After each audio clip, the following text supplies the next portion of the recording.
What's up, everybody? Happy Thursday. Welcome to the TLR Roundtable. You've got me, Jamie, Craig joining me. Obviously, we're missing a key part of the show here, and Garrett. He's off taking care of some personal stuff, so hopefully he'll be all right, and he'll be back. He'll be back good to go on Sunday, I'm sure. But in the meantime, we've got a big show scheduled for you guys. We've got our normal mailbag show here. We've got some Discord questions. We've got some Twitter questions. We've got the always fun bad tweet section. So we're going to get going on that. But before we do that, I thought it would be a good idea to talk about really the topic of the day, which is J.C. Jackson. We've all been kind of wondering about it all week.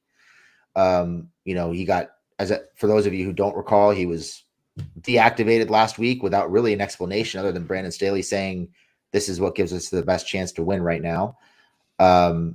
Then the news broke on Monday about his legal issues with the outstanding warrant in Massachusetts.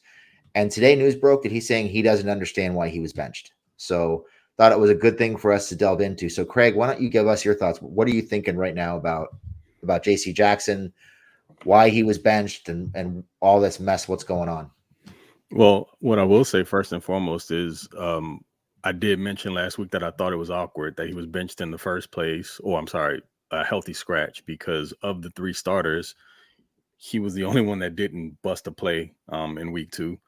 And he actually performed fairly well, at least average. So wasn't necessarily getting a correlation between his play and the fact that he was sat. And then to have his legal issues come out shortly thereafter, it felt too much like a coincidence. The timing's too close together. It feels like something has to be linked there. But then for him to come out and speak about this publicly, first and foremost, it's not a good look overall. Ultimately, things like this, the Chargers would like to keep in-house, I would imagine. But, I mean, he seems to be feeling some level of confusion associated with being sat down. And this doesn't bode well for the heat that's already on Staley. And this was Staley's guy. He was handpicked. So for this to be the case and, for him to have been sat as a healthy scratch and then kind of unsure about, what's going to happen moving forward. And then Staley's comments, I believe, saying, it's kind of a week-to-week thing and you're earning it. I think maybe people read too much into it, alluding to possibly his work ethic. I didn't take that away from it because we saw his work ethic in coming back onto the field this offseason. But as soon as he did from that catastrophic injury, should I say. But, I mean, honestly, overall, if Staley doesn't get a handle on this, it could get ugly in a hurry. And that's the last thing you need is a 1-2 team still trying to find your bearings. Yeah, I think there's a lot of things that are kind of confusing about this. And also, in addition to being confusing, it kind of feels like Staley's losing credibility in the way this is being handled. And it's a little frustrating. And there are a couple points here. Last week, we had Michael Davis come out and say that he felt like he was struggling playing well because he was being rotated in and out with JC. Then last week, JC is the healthy scratch. Mike didn't play well. We get the news on Monday about JC's legal issues. We have, kind of vague references to JC's work ethic, to how he's practicing, to how he's playing. But we're watching Michael Davis miss jams at the line of scrimmage, get beat left and right. He's having a really hard time keeping up with pretty much anybody right now. So are we going to hold Michael Davis accountable too? Are we looking at having Dean Leonard start a corner this week? Because both of them are going to be inactive because neither one of them are playing well. That's kind of an oddity for me. It seems uneven to see Michael Davis out there and basically be handed reps after complaining about being, rotated in and out and saying that he can't get into a rhythm. And now JC getting benched. So what's the answer here? Is Mike going to get benched and JC's going to go back in and they're just going to kind of feed these guys egos by handing them reps instead of making them earn more reps? I'm not really sure what's going on there. And then in terms of JC, it's confusing. It doesn't sound like the team explained to him why he was a healthy scratch last week. Just based on what he said in an article that came out on NFL.com today, it just really sounds like they didn't really explain much of anything to him, or at the very least, it wasn't clear if he doesn't entirely disagree with what they told him. So he sounds like he doesn't really know what's going on, which kind of speaks to Staley's credibility right now, because if you've got an $80 million corner on the roster who's a healthy scratch and he can't tell you why. And he feels like he's being treated unfairly after fighting back from the torn patella and the dislocated knee and all the issues that he had, all the health issues that he had coming back early.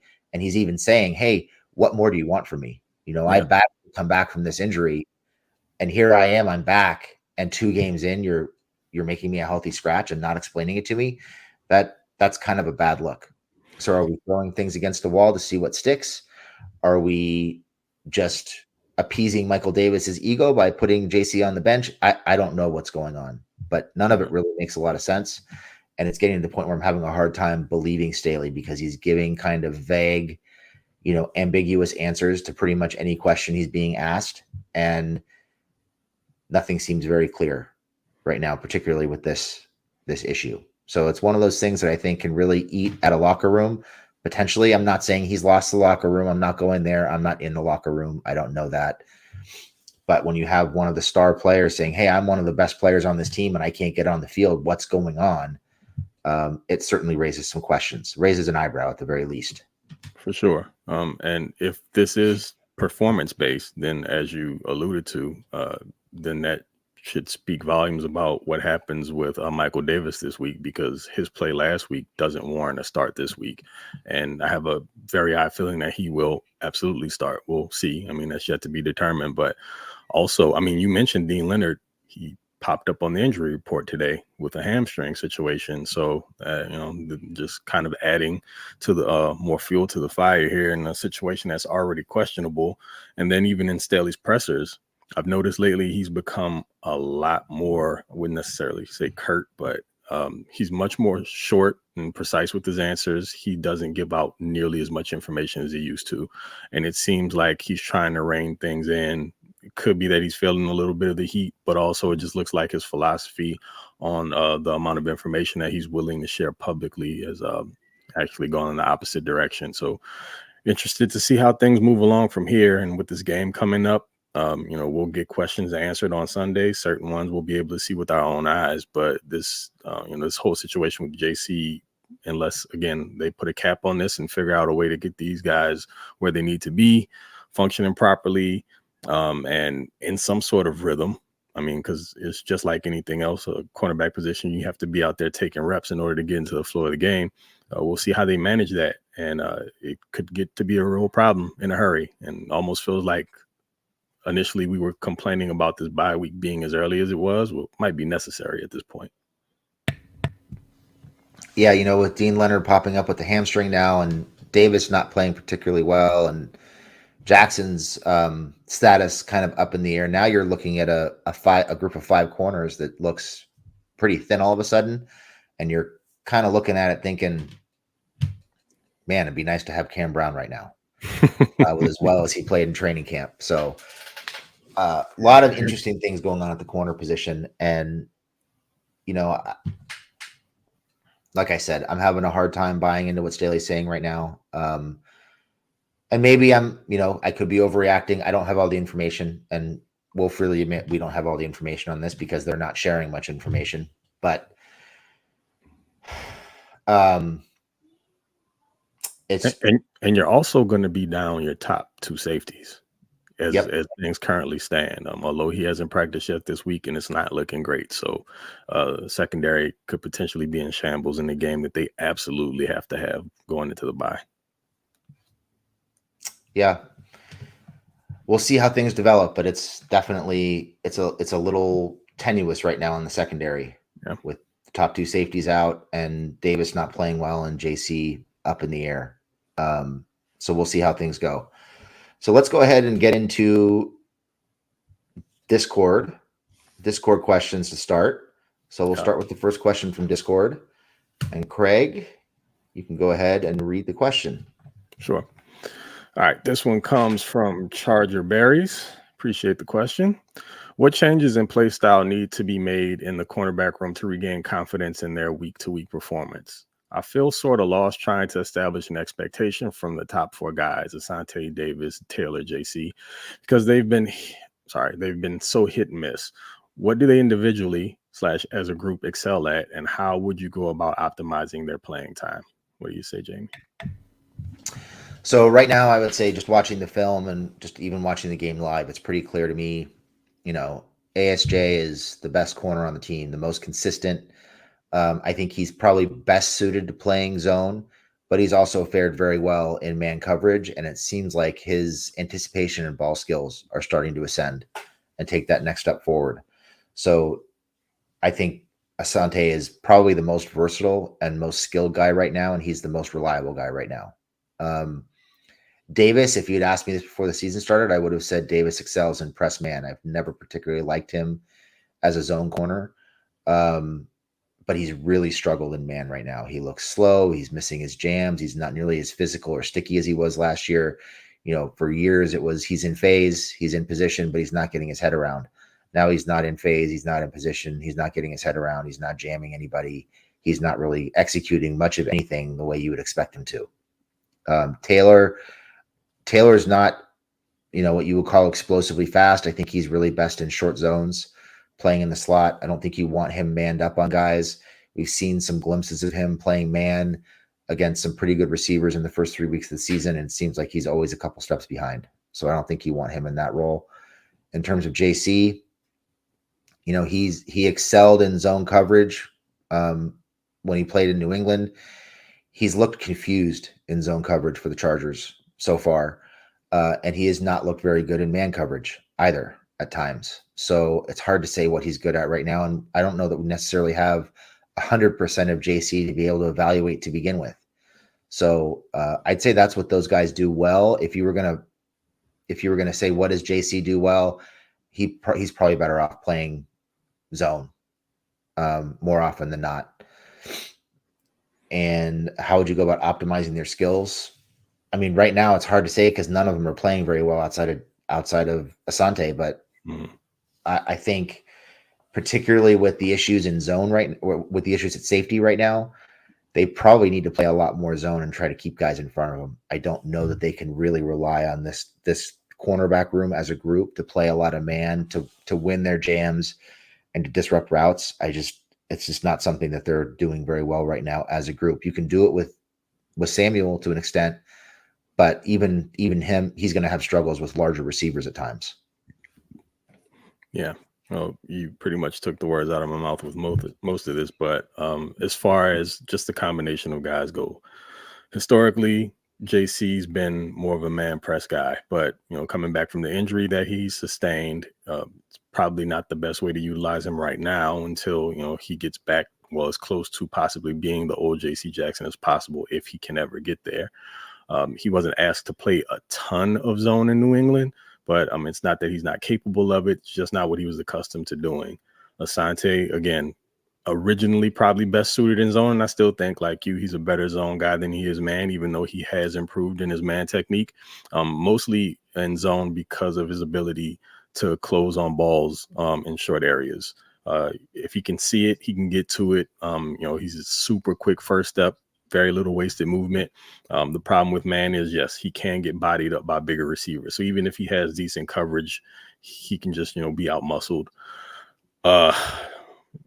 Michael Davis is not having the type of year we envisioned.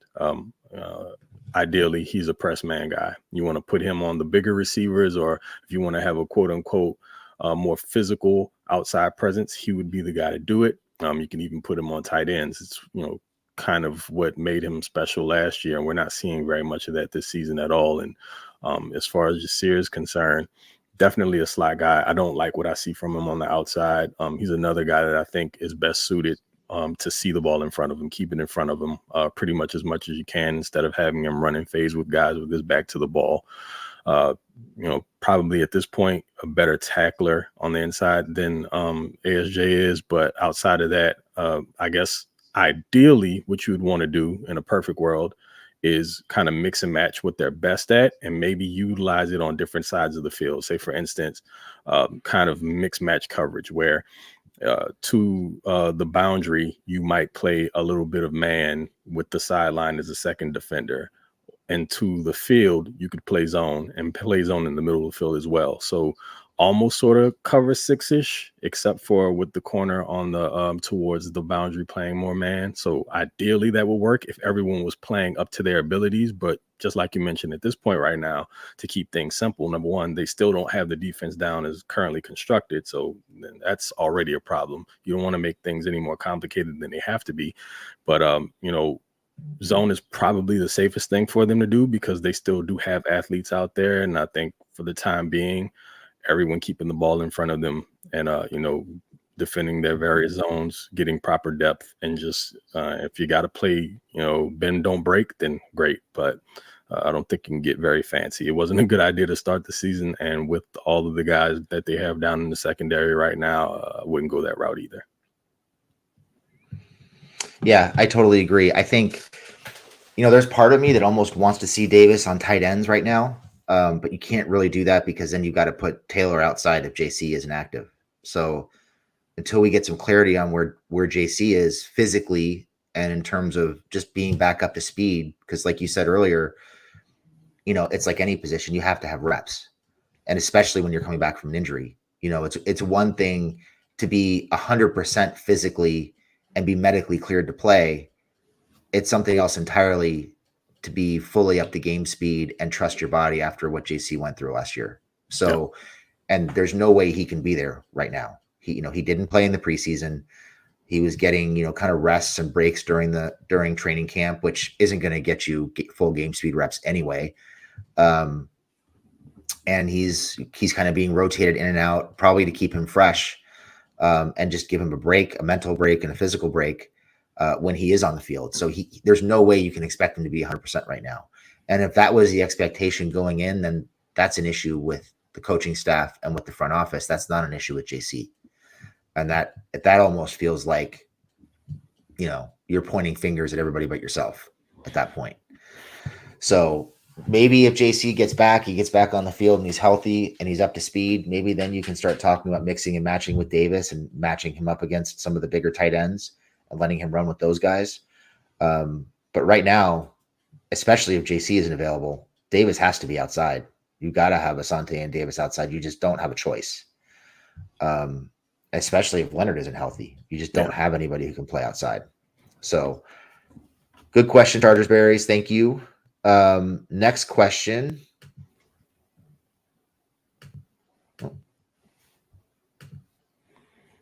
All right. So I'm going to never had to say your name out loud. So this is going to be a chore. Zabo Attila. If I got that wrong, correct me in the Discord. We'll figure it out later.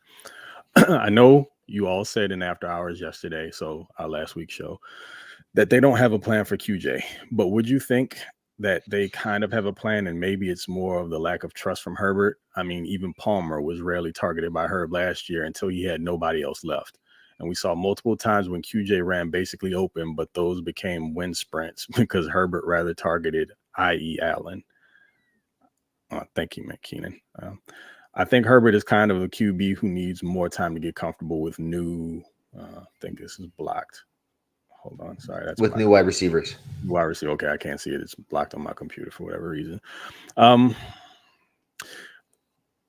Okay. So I'm not going to veer away from the fact that I still don't think they really had a plan for Quinton Johnston. And the reason why I'm going to say this is because we saw early in games for the last 2 weeks that they would get involved in like the first drive. They would literally scheme up plays for him. So it was almost like, okay, kid, we're going to get you warmed up. But then after that, he's essentially Casper the Ghost for the rest of the game. With regard to what they originally planned on, which is working him into the offense, well, yeah, he's kind of going to have to speed up that learning curve and become more of a contributor now because of the injury to Mike Williams. But there is a level of comfortability that has to grow between he and Herbert. I'm sure that the drops, in preseason and in camp probably maybe makes Herbert a little reluctant to get him the ball. And I mean, when you have a safety blanket in Keenan Allen, I mean, let's be honest, it's not just a Herbert thing. That's who Keenan is and who he was for Phillip Rivers, actually, for, different games at a time. Yeah, it would be really nice if he, spread the ball around a little bit more. You can see maybe he locks on Keenan because he trusts him. He absolutely feels like Keenan's not only going to catch the ball, but probably create something afterwards. You saw that in last week's game. There were a couple plays where QJ came streaking open and Herbert just passed on him to make what appeared to be like some more difficult passes to like Keenan. But when a guy's going like that and, he's got nearly 20 receptions, then I think you just want to feed the hot hand. I do agree that, with that being said, that Herbert's probably someone who needs to grow his trust with his receiving core. He did seem to have a better connection with Palmer when he became the number one guy, but it just honestly feels like whoever the number one guy is who he's going to put the most trust in. And a lot of those plays are drawn up for that guy. If that guy is open, Herbert's probably going to get him the ball. But as the year goes on in this offense, I do see that, or I foresee that he's going to grow a level of comfort with the rest of the wide receiving core. Some of those younger guys are going to contribute a bit more. And also, you probably don't want to overdo it with Keenan. I know we all love seeing him, go for those records last week, but he is 30 plus and not a spring chicken at all. So probably do you well to get some mileage on some of those other guys and keep Keenan for those key plays. And yeah, absolutely look for him on those gotta have it downs, those third downs, because he is more of a third down chain mover.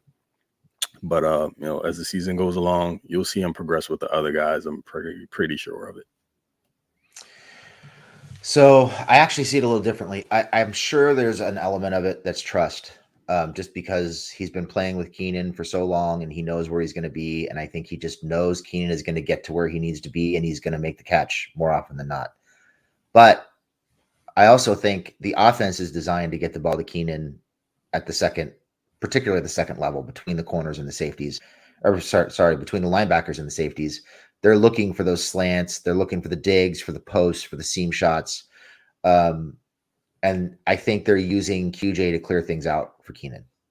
I think they're probably assuming that teams are going to be looking for them to throw the ball deep to QJ, since that was such a big element that was missing from the offense last year. They drafted him. They have to assume that they want to get him the ball deep.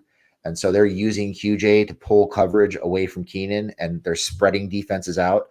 They especially did this last week. They spread the Vikings out as a way to combat the blitz, and they just ran Keenan into open space and threw him the ball. And part of that was sending everybody else deep to give him room to run after the catch.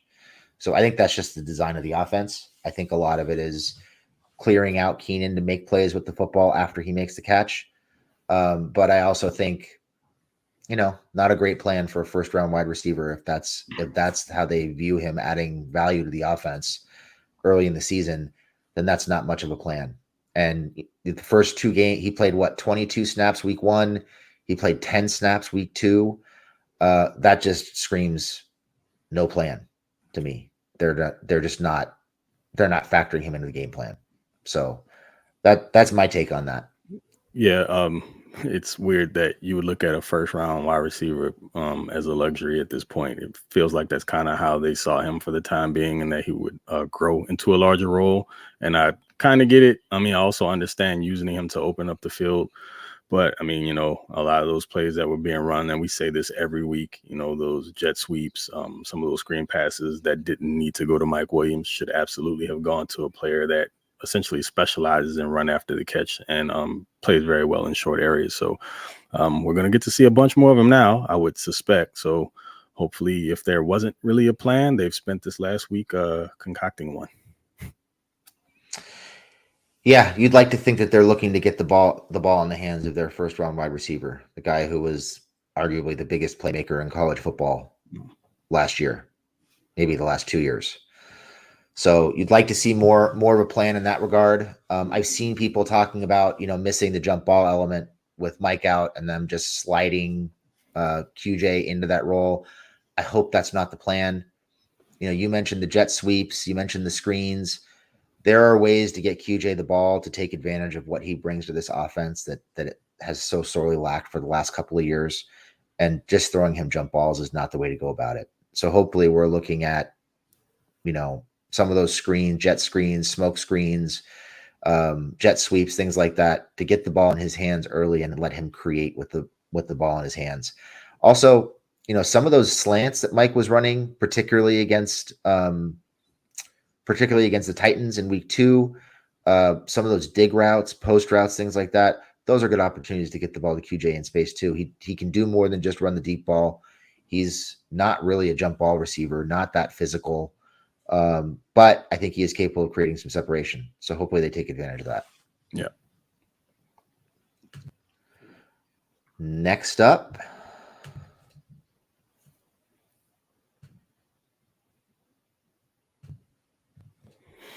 Okay, cool. Uh-oh. Can't see the name. Oh, Is that you? Leogal, I think. I think it's just the way the PDF copied. Okay. Sorry, sir. Can't see your name or ma'am. Do you think Murray's improved performance the last 2 weeks has any correlation to him wearing the green dot? Maybe Staley being in his ear a little more has helped him, or maybe it's just coincidence. What do you think, Jamie?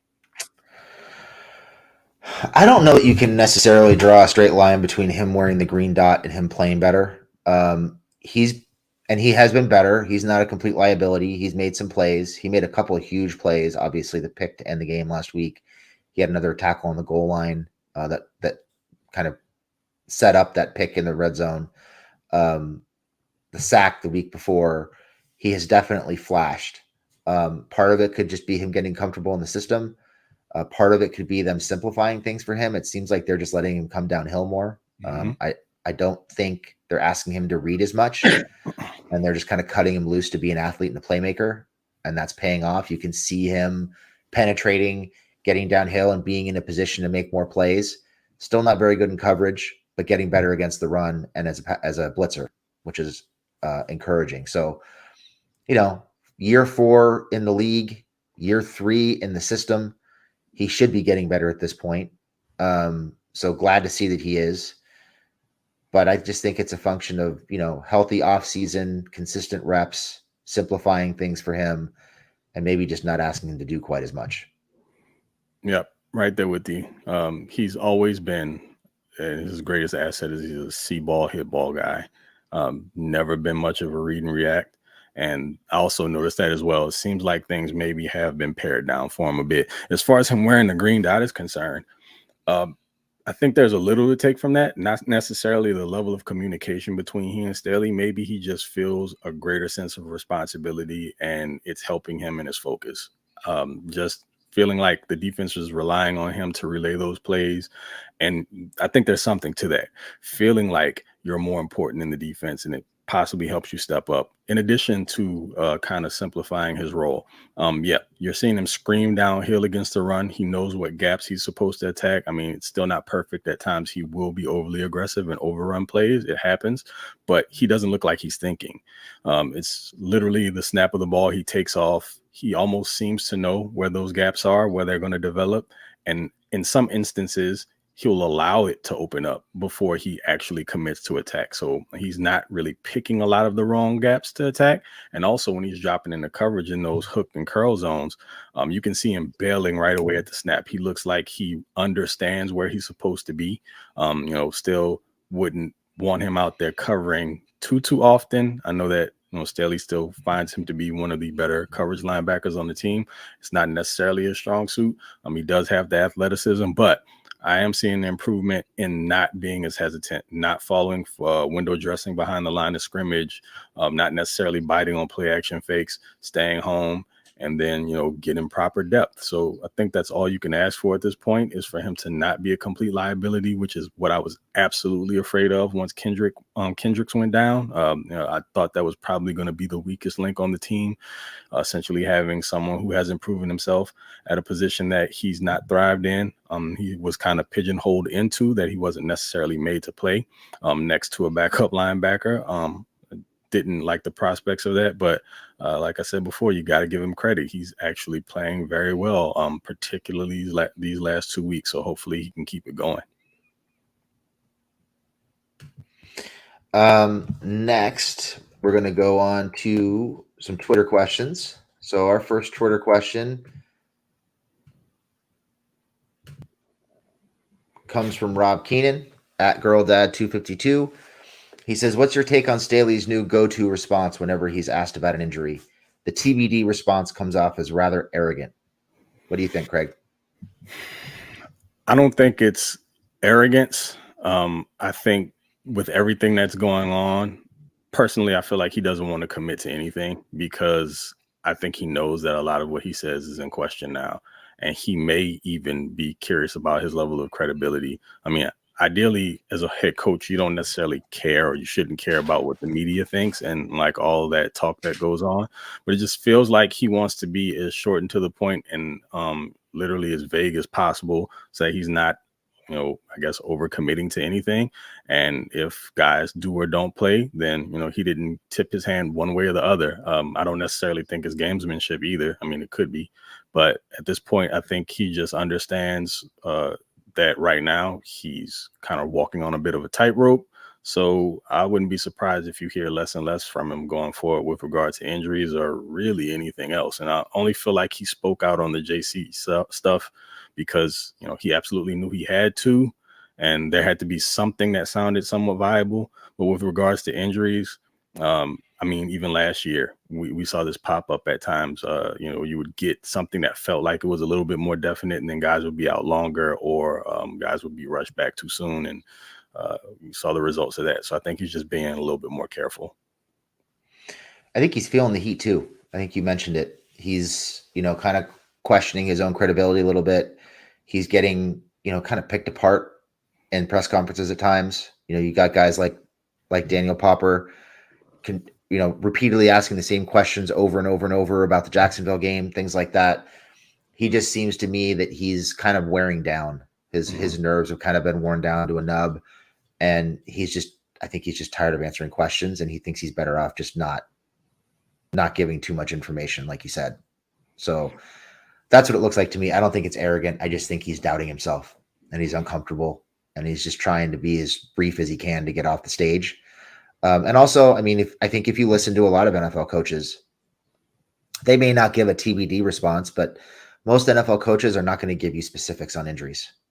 So you're not going to get a whole lot of detail on injuries unless somebody's close to coming back. But if they're freshly hurt and you don't know when they're coming back, and you don't want to answer too many questions, you give kind of a vague answer. And I think that's just part of, maybe part of Staley evolving in terms of giving these press conferences and realizing he doesn't have to give as much information, and also him just being kind of worn down a little bit with what's going on. This feels all too familiar, right? Because I'm not saying this is a definite, but when, Chargers coaches start getting critiqued this way openly and just literally nailed to the wall with every presser, towards the end, they start saying less and less. And, before, Staley was very welcoming. When he was talking to beat writers, he would mention everyone or reply to everyone by name first and give them this very detailed explanation for whatever the question was. But he's starting to feel a lot like some of the more recent Chargers coaches towards the end of their tenures. And I mean, if it plays out that way, then just kind of work the way that all the other ones did, or at least the last two, should I say. Yeah, and there's some similarities there. McCoy, I believe, had a press conference after a practice at one point where he got annoyed with somebody asking him the same question over and over again, and he just walked out on the press conference. You had Anthony Lynn comparing, I think it was a Jets game, to Pearl Harbor. Yes. And saying other stupid things, being asked directly about decisions during the game and saying, I don't recall that, or I'm not sure what play you're talking about, or I'm not sure what decision you're talking about. And just not allowing himself to be nailed down because he knew he couldn't answer the question. And I think there's some of that going on with some of these things as well.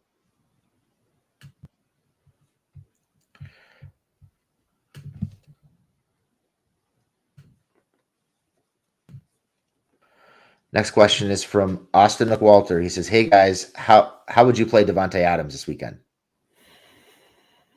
Right? Well, I guess it all depends on who's playing this weekend. Problem here is if you have, Mike Davis should be available, then I would let him take his turn first. If he can at least be serviceable against him, then you ride it that way and allow him to follow him around. If not, I mean, he'll be available, but if Mike's not having the greatest time with him, the last person I want to see on him is ASJ, because I do not need a repeat of last year. I don't think Asante matches up with him very well, just from a size perspective. Devontae had him in the spin cycle practically all game long. And then there's the route of rolling coverage to his side every time. Just keeping top over him and having a cornerback attached to his hip. I don't necessarily think playing him one-on-one at any given point is going to be the best idea. I'd be willing to give it a shot initially, but I wouldn't flirt with it for the duration of a game. But first and foremost, you have to take him away and make somebody else beat you. So if that comes down to bracket coverage or doubling, again, rolling coverage, then you do what you got to do, but you make someone else beat you. Can't be Devontae. Yeah, I agree. I think, you got to give him different looks. You got to mix it up. Different looks with different people. You start with Mike, maybe put Asante on him a little bit, throw some bracket coverage at him, maybe roll some linebackers underneath, give him some bump and run, make him earn his way down the field, try to undercut him at times with some short zone, and just make Jimmy look another way, or whoever happens to be playing quarterback on Sunday look another way. You just can't give him a free run. ASJ's really struggled with him, particularly last year. He just got put in a blender several times. So if you're going to put ASJ on him, he needs help over the top for sure. I think pretty much anybody who's going to be covering him needs help over the top. And then just make them earn it and make them look a different way. Make them throw to their tight ends. Make them throw to Jacoby Myers, right? Yeah. Jacoby, yeah. Sounds like a lawyer. I just had those old lawyer commercials stuck in my head. But yeah, you gotta mix it up. You gotta give Jimmy different looks. You gotta give Devontae different looks, and just make them throw a different way. You just can't let him go off for 10, 12 catches and 150 yards and 2 scores. It's got to be somebody else. The real, I guess, what they really need to lean on as opposed to just the coverage is much like last week, their front's got to win. If they can put pressure on Jimmy or whoever's going to be back there, as you mentioned, that's going to go a long way because essentially they're going to be looking to push the ball to the intermediate and deep portions of the field. They're going to want to take their shots, but, can't have Jimmy back there with 3 and 4 seconds to allow those routes to develop against zones and it can fit balls there. And just going to have to keep the heat on them. And the Chargers were able to do that last week. Hopefully, you'll see some more stunts and twists and games with Thule and Joey and Khalil mixed in there a little bit. I'd like to see Joey playing over the guard some. That'd be cool. And just let him attack. Essentially, throw some blitzes in there here, throw some blitzes in there here and there, but I wouldn't want to live dangerously that way. Essentially, you should be able to get to Jimmy with your front four. I don't want to just assume that's going to happen, but Thule being who he is and adding some juice to that front has gone a long way. I don't see there being a reason why that needs to stop this week. So the front has to show up in a big, big way if they want to create some separation between themselves and the Raiders and potentially not have another close game, but that's probably not a reality. We know how the Chargers get down. Yeah. I would love to see another pressure package, another game plan with the pressure the way they had last week. I mean, the way that they were mixing up their stunts and twists and games up front was just a thing of beauty. And they sliced and diced that Minnesota offensive line. I think the Raiders offensive line is a little better than the Vikings offensive line, which particularly struggled on the interior for the first 3 games of the season. Their tackles are probably better, but I think you can attack their right tackle. I know I'm going to butcher this name. I think it's Jermaine Illumineur. I'm sure I totally butchered that, but they need to attack him. I think they need to attack the left guard and the right guard at times too, and just confuse them and create as much pressure up the middle as they possibly can, as quickly as they can, to make Jimmy or whoever's back there hold the ball and second guess themselves. Ideally, I think you want to be able to cover the Raiders with 7 as often as possible. Yeah. Maybe go to 6 on occasion on some big downs, but you don't want to have to blitz more than you need to. Yeah, got to win with the front coverage behind it. So this is another Kenneth Murray question. It seems like Kenneth, this is from Templeton Sinclair at Scott with new hat. It seems like Kenneth Murray has been making a bunch of good plays the last 2 games. Is he actually turning into a serviceable player, or is it an illusion? I'm going to say I think we're seeing some level of growth in Murray. Is he serviceable?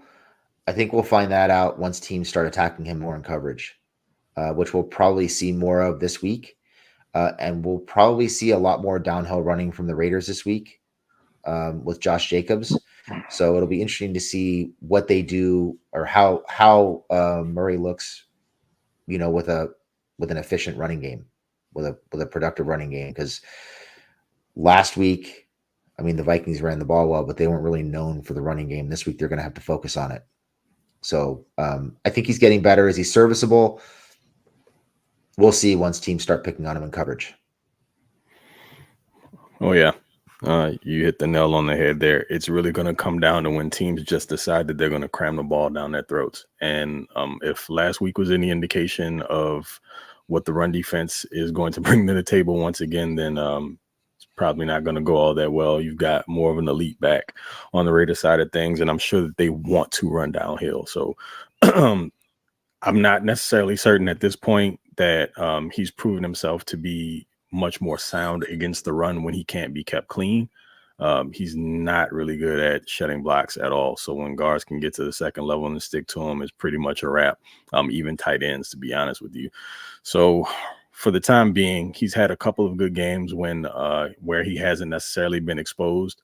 And I think that when you start wearing on him in the run game, then when you open it up to the pass, therein lies the problem, because that's when those false steps start again and you can get behind him. You can get him, kind of flustered, not exactly getting proper depth, and then it kind of goes all downhill from there. So right now, I think you are seeing some improvement. That can't be denied at this point. He's definitely stepped up these last 2 weeks. Week one, not necessarily, but that was a different animal playing against the Dolphins in that passing attack and what he was asked to do. But as long as he can be kept clean, and, he's not having to overthink, then, yeah, he's a serviceable linebacker.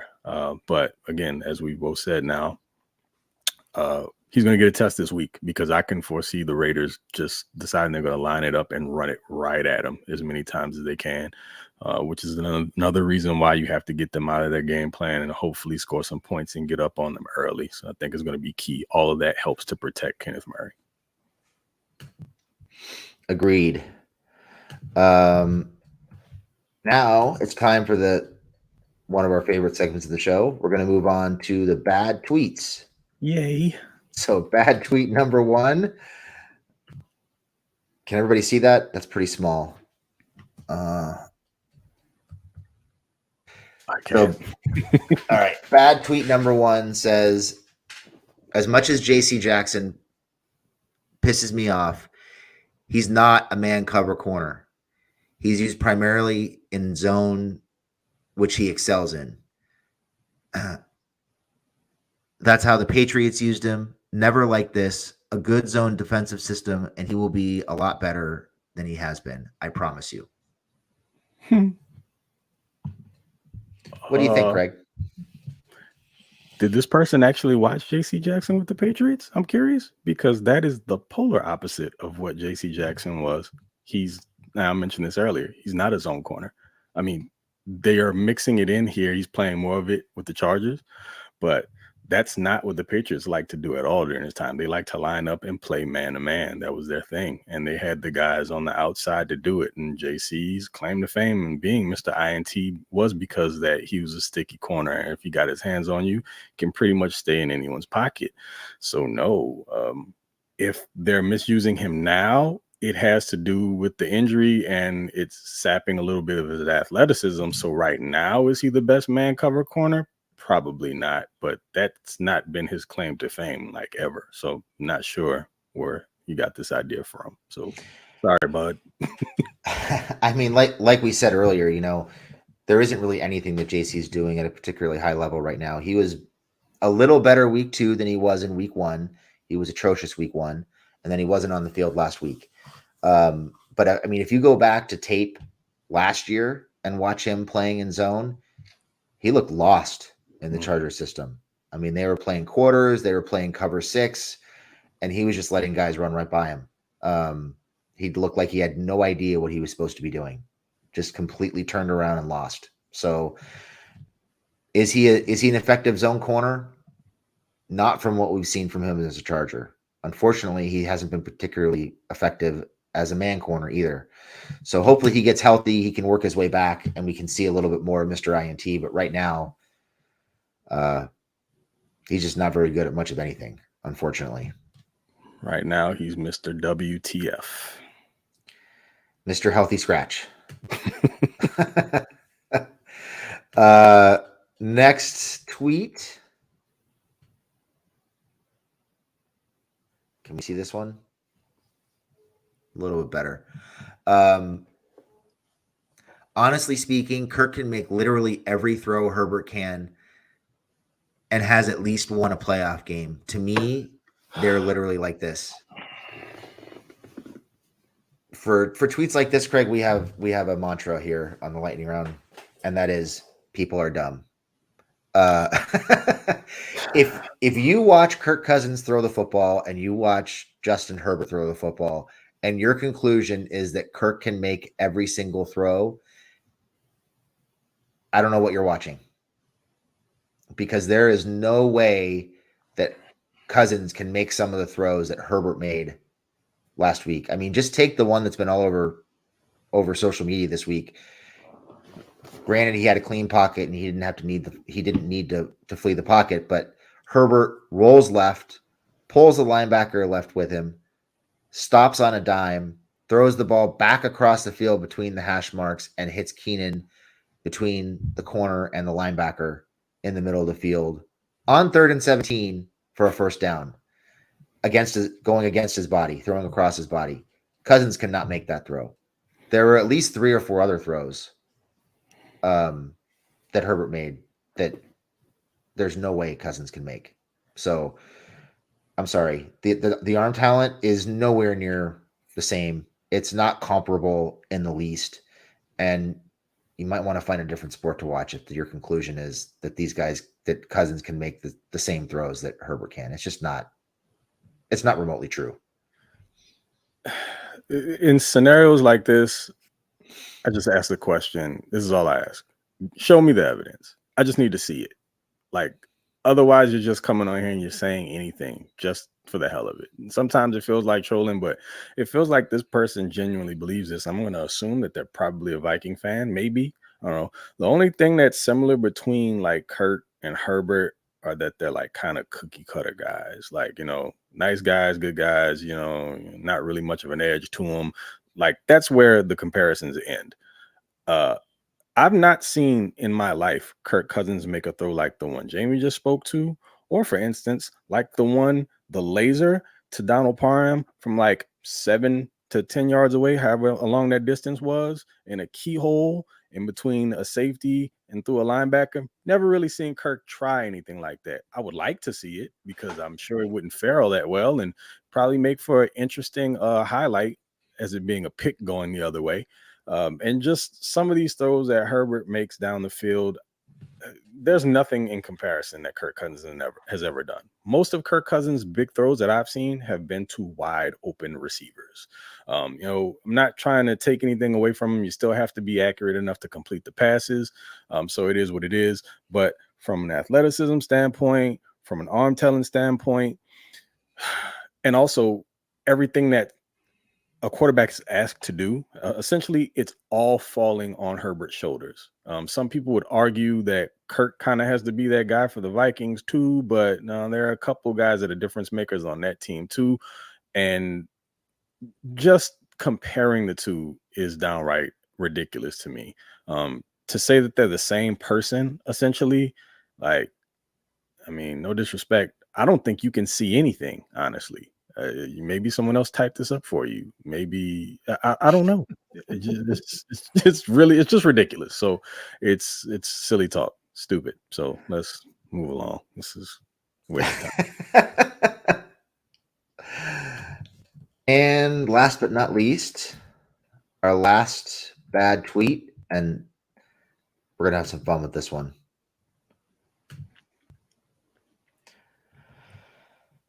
I feel like it's not Telesco's fault on the Chargers. Even though he has some mistakes in the past, like not giving Herbert consistent O-line, a few draft misses, etc. He has set up the roster to win in general. He also has solid contracts and finds diamonds in the rough. I'm not really sure where to begin with this. First of all, Telesco doesn't sign the contracts. That's Ed McGuire. So one of your points to credit Telesco, not accurate.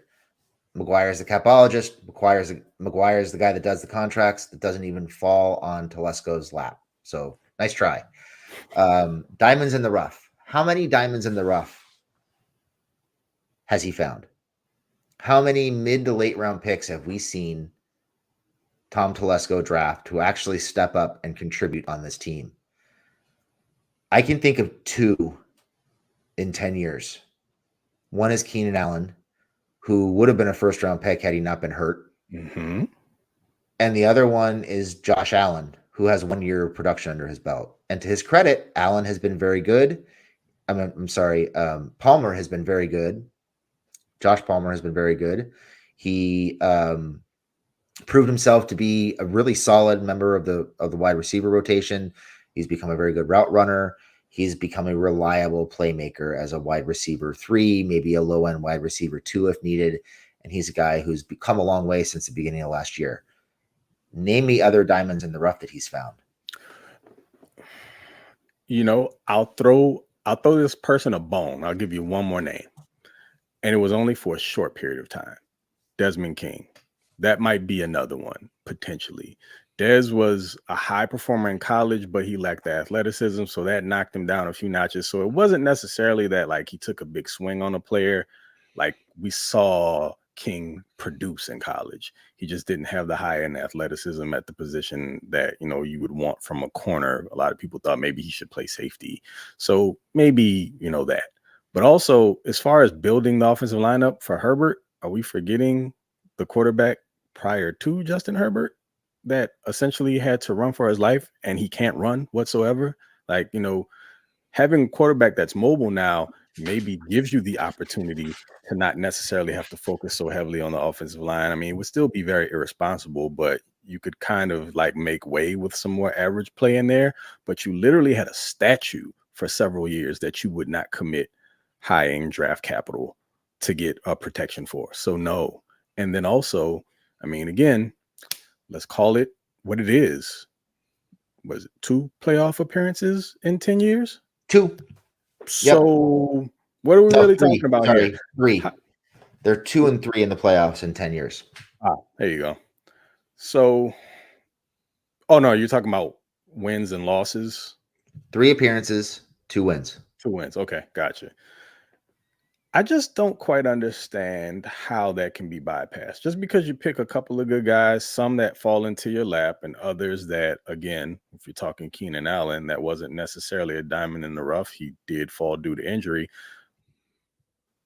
When Telesco hits, he hits. It's just not something that happens very often, particularly to the mid. I mean, we know about these 3rd round picks. How many years have we gone saying like, why?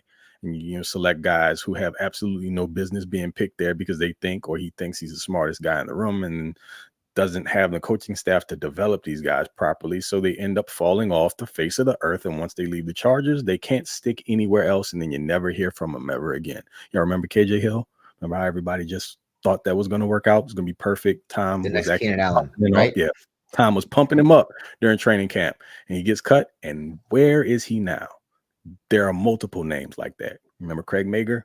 We can keep going. So when we're talking about the hits and the misses, I don't think you want to go down that list. It gets really scary really quickly, and then you probably end up deleting this tweet and getting off of Twitter altogether.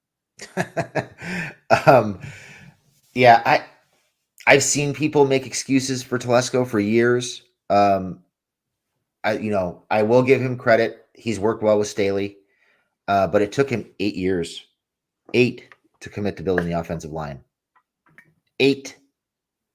They were using mostly 3rd, 4th, 5th round picks to try to build out the offensive line, some UDFAs.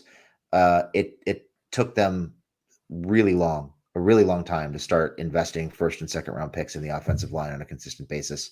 Now they're starting to have some success. And And he, I think a lot of his draft failures, to be fair, probably had a lot to do with coaches who maybe had an idea of what they wanted, but couldn't really communicate what they wanted or how to go about getting it, and clearly couldn't develop it. But we're talking, let's see, 1, 2, 3, 4, 5, 6 winning seasons in 10 years. And most of those winning seasons are 9 and 7 seasons. So he has not had a lot of success. And if you're not going to evaluate him based on the draft picks, and you're not going to evaluate him based on the contracts, and you're not going to evaluate him based on wins and losses, and you're not going to evaluate him based on the playoffs, then what is he doing? You mean all the tangible things? Yeah, all the things that you can actually touch and feel and account for and quantify. He keeps a cool surfboard in his house, apparently. He must be really good at getting coffee for John Spanos. I mean, at some point you have to start seeing some results in January and February. So yeah, I'm kind of done making excuses. I think if things don't work out with Staley, he needs to be gone, because there's no way in hell he should be given a chance to hire a fourth head coach. And they need to clean house. But unfortunately, John Spanos wants to work with somebody who's fun to play with on the playground. He likes to build his sandcastles and swing on the swing set and slide on the slides. And I guess John makes him feel comfy cozy, or Tom makes him feel comfy cozy. So we'll see if they actually make any moves, but Telesco is a guy who's been around for a long time and hasn't really accomplished much of anything. And that's a problem. I don't call him Teflon time for nothing. So that brings us to the end of the show and the last segment. We're going to make predictions. I don't think we've done this the last couple shows, but we're going to do it here. So Craig, why don't you fire off your prediction for this big rivalry game between the Chargers and the Raiders? So before Monday, I think I felt a lot better about this game than what I do now. As the days have gone by and the weeks progressed and more news has come out, become just more and more apprehensive about the outcome of this game. And for all intents and purposes, the Chargers still should have enough to win. But it just feels like it's going to end up being another game that comes down to Herbert having to put the cape on, because the defense has already been a problem, and now you're going to have multiple guys missing.